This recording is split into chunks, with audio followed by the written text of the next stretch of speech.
What is an individual contributor? An organization may hire individual contributors to focus on one project or facet of the company. Individual contributors are employees who are not on a management track within an organization, but instead, manage their one-person team on projects and tasks. If you want to get hired as an individual contributor, it's important to develop useful skills in the workplace. In this article, we explore the skill set of an individual contributor and how to succeed in an interview for an individual contributor. What is an individual contributor? As the name implies, an individual contributor is a professional without management responsibilities who contributes to an organization independently to help support its goals and mission. Although they usually have to report to someone within the organization, an individual contributor is not responsible for managing anyone except for themselves. They may be the manager of a process or project that they can complete as part of a team or individually, but are not responsible for managing a team of people. Difference between an individual contributor and a manager. Both individual contributors and managers have managing responsibilities, but individual contributors perform more self-management. Managers are in charge of a group of people, which may include individual contributors, and the projects and processes they are working on. Individual contributors manage more tactile tasks, such as sorting online files. In contrast, a manager takes on the more strategic tasks of developing project teams and focusing on growth goals. Because individual contributors are not responsible for a group of people as managers are, they have more time to dedicate to honing their craft and becoming experts in their work. Managers often have to attend meetings that an individual contributor doesn't, such as budgetary and employee relations meetings. Managers may also delegate responsibilities to individual contributors whose job it is to make sure they complete the task. Useful skills for individual contributors. When considering the path of an individual contributor, you will want to develop these skills to succeed in the workplace. Communication, time management, collaboration, ability to maintain autonomy, organization, communication. As an individual contributor, you are responsible for your own tasks and projects, but you will still want to maintain open communication with coworkers, managers, and members of other departments.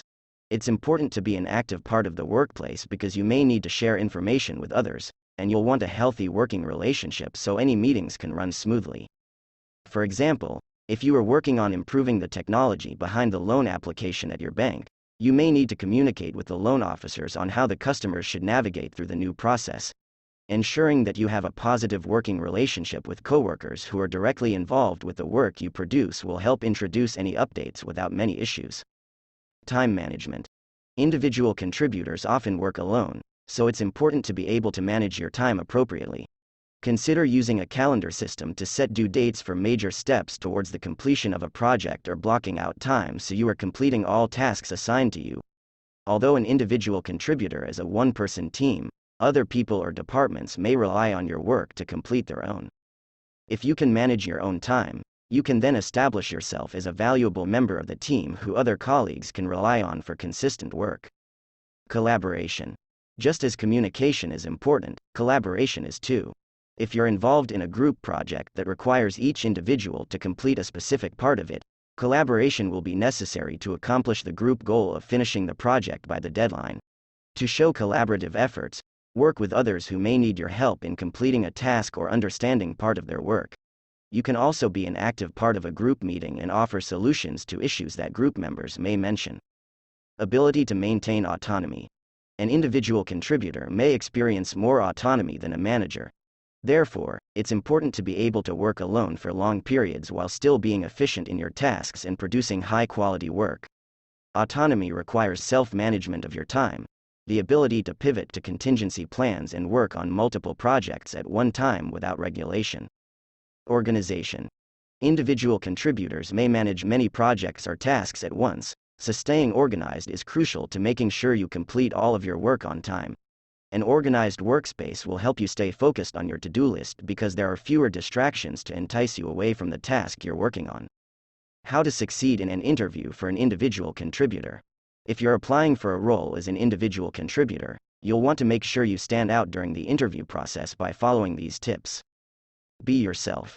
Explain how you self-manage. Describe how you work with a team. Explain your method of prioritizing tasks. Be prepared to answer specific questions. 1. Be yourself. One of the best ways to succeed in an interview as an individual contributor is to be yourself so the hiring manager can think about how you'll fit into a company's culture. A strong company culture helps foster teamwork and uphold company values, and a manager should have this in mind when making their hiring choices. 2. Explain how you self-manage. Managers are responsible for more than task-based work. They may spend time dealing with employee relations or preparing for a company-wide meeting, so they are looking for individual contributors who they can trust to complete their projects on time and with limited supervision. 3. Describe how you work with a team. Although individual contributors may work alone, there can be opportunities to work with others in the office. In your interview, explain how you have worked within a team before, describing what the project was and the collective successes you experienced. Explain whether you took on a leadership role in the group or followed the direction of someone else. 4. Explain your method of prioritizing tasks.